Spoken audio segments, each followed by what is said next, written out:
Dear students, आपण मागच्या व्हिडिओपर्यंत disorders बघत आलेलो होतो. त्यात आपण डिसऑर्डर्स ऑफ थायरॉइड ग्लँडमध्ये हायपोसिक्रिशनला सुरुवात केलेली होती. हायपरमध्ये आपण पाहिलं होतं ग्रेव्स डिसीज. हायपोसिक्रिशनला आपण सुरुवात केलेली होती. त्याच्यात आपण पहिली डिसऑर्डर बघितली होती कोणती? क्रिटिनिझम, जी इन्फंट्समध्ये किंवा चिल्ड्रन्समध्ये दिसते. त्याचे सगळे सिम्पटम्स आपण बघितलेले होते. आता पुढची डिसऑर्डर आपण बघणार आहोत कोणती? मिक्झोडिमा. कोणती बघायची आपल्याला? मिक्झोडिमा. मिक्झोडिमा ही डिसऑर्डर जी आहे ही अडल्ट्समध्ये दिसते. कशामुळे? हायपोसिक्रिशन ऑफ थायरॉक्सिन, त्याच्यामुळे जी डिसऑर्डर दिसते अडल्ट्समध्ये ती कोणती? मिक्झोडिमा. मग याच्यामध्ये काय काय सिम्पटम्स बघायला मिळतात? मग याच्यात आता बघा, हार्ट रेट जे असतात ते डिक्रीज झालेले असतात. ब्लड प्रेशर जे असतं ते डिक्रीज झालेलं असतं, कारण BMR रेट काय असतो? कमी होऊन जातो. त्याच्यामुळे हार्ट रेट कमी होऊन जातात, ब्लड प्रेशर कमी होऊन जातं, बॉडी टेम्परेचर कमी होऊन जातं. नंतर सेक्स ऑर्गन्स जे असतात हे अंडर डेव्हलपमेंट असतात, म्हणजे पूर्ण त्यांची वाढ कम्प्लिटली होत नाही. लॉस ऑफ ॲपिटाईट, भूक लागत नाही, पण काय होतं? वेट मात्र वाढत जात असतं. But loss of appetite but increase in weight. Weight जे असतं ते वाढत जात असतं. हे कोणामध्ये दिसतं आपल्याला? मिक्झोडिमामध्ये दिसत असतं. त्याचप्रमाणे त्यांची स्किन जी असते, पफी स्किन. पफी स्किन म्हणजे काय? त्यांची स्किन जी असते ती अशी फुगलेल्यासारखी दिसते. आपण पफ आलेला, फुगवटा आलेला म्हणतो ना, तशी फुगलेल्यासारखी त्यांची स्किन दिसते. त्याचप्रमाणे थिकनिंग, त्यांची स्किन पण जाड झाल्यासारखी दिसत असते, फुगलेल्यासारखी पफी स्किन त्यांच्यामध्ये दिसत असते. मग त्यांचे फेस, त्यांचा चेहरा जो असतो तो सुजलेल्यासारखा दिसतो, फुगलेल्यासारखा दिसत असतो. एक्स्ट्रीमिटीज म्हणजे काय? आपले हात पाय जे असतात त्यांचे लोअर पार्ट्स म्हणजे हाताचे पंजे, पायाचे पंजे जे असतात ते एक्स्ट्रीमिटीज, तिथंही सूज आलेल्यासारखी आपल्याला दिसते. पफी स्किन तिथं झालेल्यासारखी दिसत असते. नंतर यांच्यामध्ये मग हे सगळे मेंटल डलनेस जो असतो तोही आपल्याला बघायला मिळत असतो. तर हे सिम्पटम्स कोणामध्ये? मिक्झोडिमा झालेले जे अडल्ट्स असतात त्यांच्यामध्ये हे सिम्पटम्स आपल्याला बघायला मिळत असतात. मग आता बघा पुन्हा एकदा 2 मिनिटात, मिक्झोडिमा झालेले जे अडल्ट्स असतात ज्यांच्यात ती डिसऑर्डर दिसते त्यांच्यामध्ये कोणते कोणते सिम्पटम्स दिसतात? तर त्यांची स्किन जी असते ती पफी स्किन दिसते, फुगलेल्यासारखी दिसते. थिकनिंग म्हणजे जाड झालेली असते, पफी स्किन त्यांच्यात दिसते. त्यांचा चेहरा जो असतो तो सुजलेल्यासारखा दिसतो. एक्स्ट्रीमिटीज या पण तिथं सुजलेल्यासारखं आपल्याला दिसत असतं, पफी झालेल्यासारखं दिसत असतं. नंतर पेशंट जो आहे, patient lacks alertness and intelligence. म्हणजेच काय? तुम्हाला मी सांगितलं की डलनेस त्यांच्यामध्ये दिसत असतो. काय दिसतो? डलनेस आपल्याला त्यांच्यामध्ये बघायला मिळतो. त्याचप्रमाणे स्लो हार्ट रेट असतात, BP कमी होऊन जाते. आपण तिथं त्या ग्रेव्स डिसीजमध्ये काय पाहिलेलं होतं? बॉडीचं टेम्परेचर हाय होतं. या मिक्झोडिमामध्ये बॉडीचं टेम्परेचर लो होऊन जातं, म्हणजे कोल्ड असल्यासारखं, थंड थंड आपल्याला वाटत असतं. फिलिंग कोल्ड, थंडी वाजल्यासारखं नाही, पण आपली बॉडी थंड असल्यासारखी आपल्याला जाणवत असते.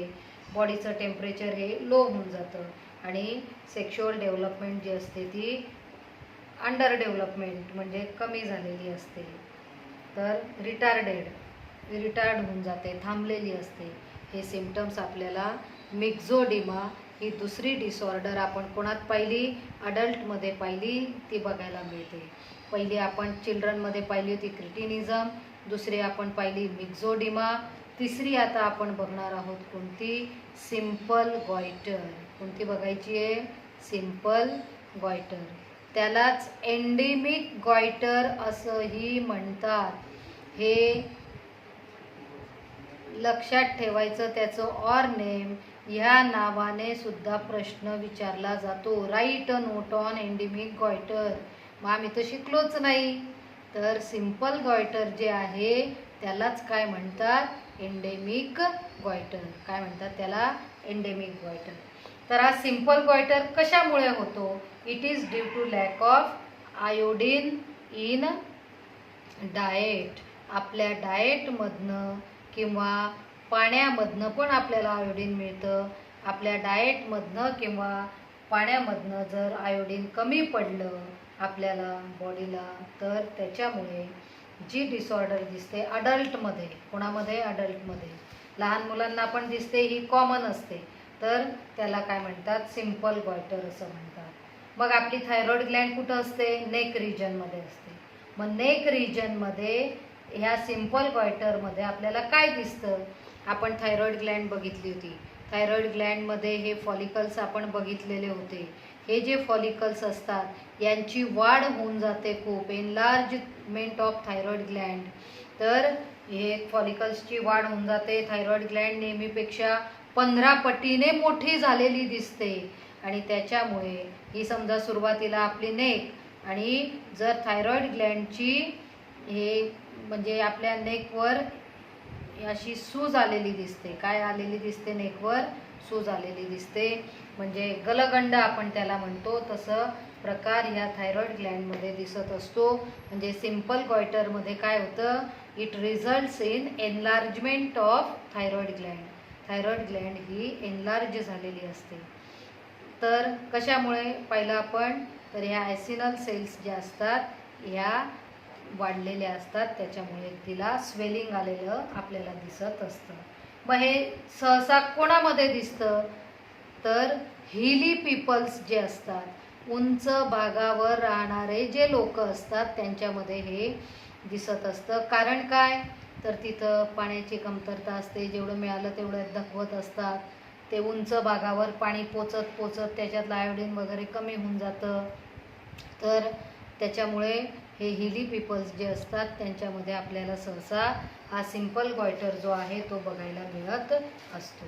आणखी काय? सेम मिक्झोडिमासारखे मग आणखी सिम्पटम्स बघायला मिळतात. यांच्यात पण BMR रेट जो असतो तो लो झालेला असतो. त्याच्यामुळे बॉडी टेम्परेचर पण कमी होऊन जातं. फिजिकल ग्रोथ जी असते ती कमी होऊन जाते. मेंटल ग्रोथ जी असते ती पण कमी होऊन जाते. म्हणजे हे सगळे सिम्पटम कोणामध्ये? या सिंपल गॉयटरमध्ये आपल्याला बघायला मिळतात. तर हे आपण कव्हर करू शकतो. आयोडीन आपल्या बॉडीला कमी मिळतं, तर ते कसं कव्हर करतो? तर टेबल सॉल्ट जे असतं, तर addition of iodine to table salt हे जर घेतलं तर त्याच्यामुळे हा डिसीज हा नाहीसा होतो किंवा प्रिव्हेंट करू शकतो. आपण त्याला होऊ देत नाही. म्हणजे आयोडीन हे रोजच्या आपल्या जेवणातनं मिळालं पाहिजे. रोजच्या आपण जे पाणी घेतो त्याच्यातनंही आपल्याला मिळालं पाहिजे प्रमाणात. सहसा 100 mg इतकं आयोडीन आपल्याला रोजचं गरजेचं असतं. तर ही एक डिसऑर्डर होती. तिसरी कोणती? Simple goitre. तर कोणामध्ये? मग आता आपण पाहिलं कोणतं सिक्रेशन पाहिलं? हायपोथायरॉइडिझम. त्याच्यात किती डिसऑर्डर बघितल्या? 3. मागे एक बघितली क्रिटिनिझम, दुसरी मिक्झोडिमा, तिसरी सिंपल गॉयटर. क्रिटिनिझम इन्फंटमध्ये किंवा चिल्ड्रनमध्ये, मिक्झोडिमा अडल्ट्समध्ये, सिंपल गॉयटर ही अडल्ट्समध्ये चिल्ड्रन्समध्येही दिसत असते. तर हे आपण कोणतं पाहिलं? सिंपल गॉयटर किंवा तिघं डिसऑर्डर आपण कोणाच्या पाहिल्या? थायरॉइड ग्लँडमधल्या थायरॉक्सिनच्या पाहिल्या. तर इथं थायरॉइड ग्लँडच्या डिसऑर्डर्स ज्या आहेत त्या आपण बघितल्या. इथं त्या संपल्या. मग आता पुढे आपल्याला बघायचं आहे कॅल्सिटोनिन. आपण सी सेल पाहिलं. कोणत्या पाहिल्या? C cells. सी सेल्सचं सिक्रेशन काय पाहिलं? कॅल्सिटोनिन. कोणतं पाहिलं? कॅल्सिटोनिन हार्मोन सिक्रेट करण्याचं काम कोण करतं? ह्या सी सेल करतात. कुठं पाहिलं होतं आपण? या फॉलिकल्समध्ये पॅराफॉलिक्युलर सेल्स असतात, सी सेल्स असतात, त्या कॅल्सिटोनिन सिक्रेट करतात. मग आता बघा, या कॅल्सिटोनिन ज्या सिक्रेट जे केलं जातं, तर हा कॅल्सिटोनिन हार्मोन काय करतो? It regulates the concentration of calcium. कोणाचं कॉन्सन्ट्रेशन रेग्युलेट करतो? Calcium and phosphorus.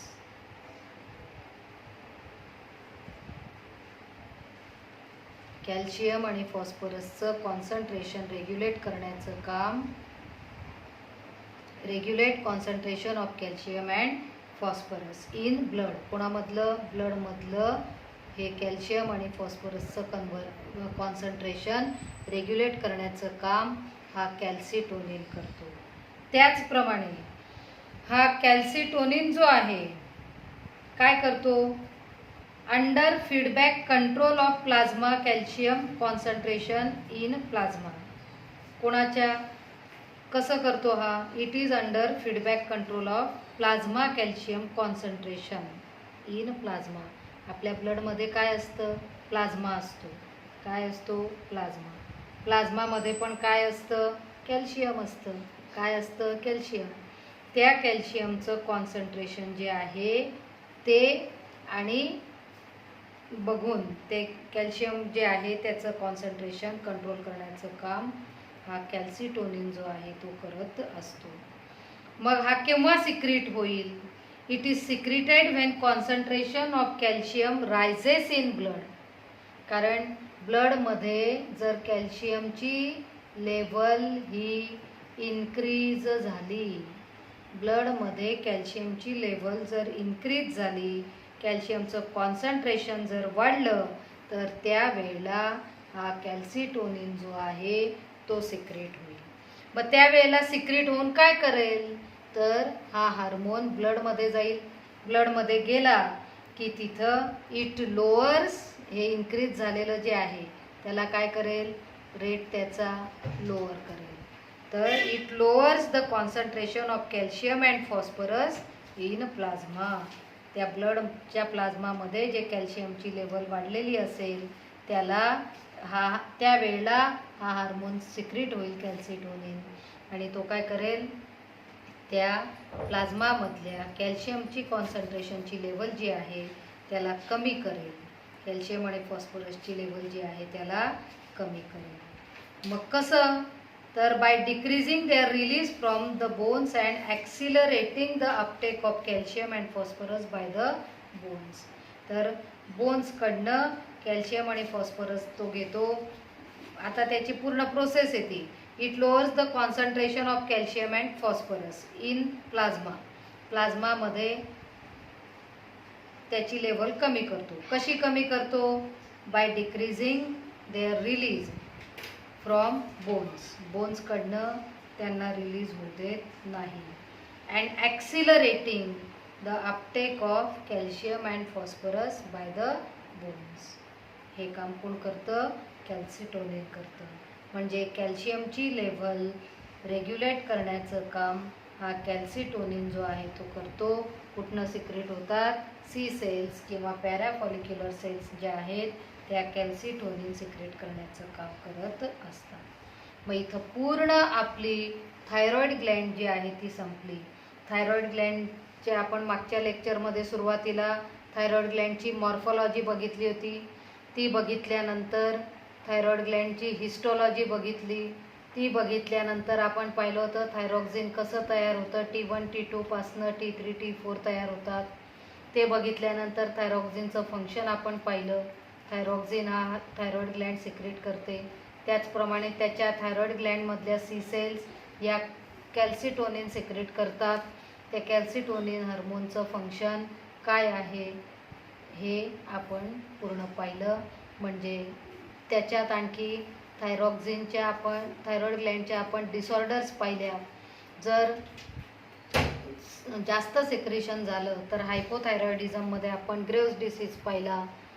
Low secretion हायपोथायरॉइडिझममध्ये आपण 3 डिसऑर्डर पाहिल्या.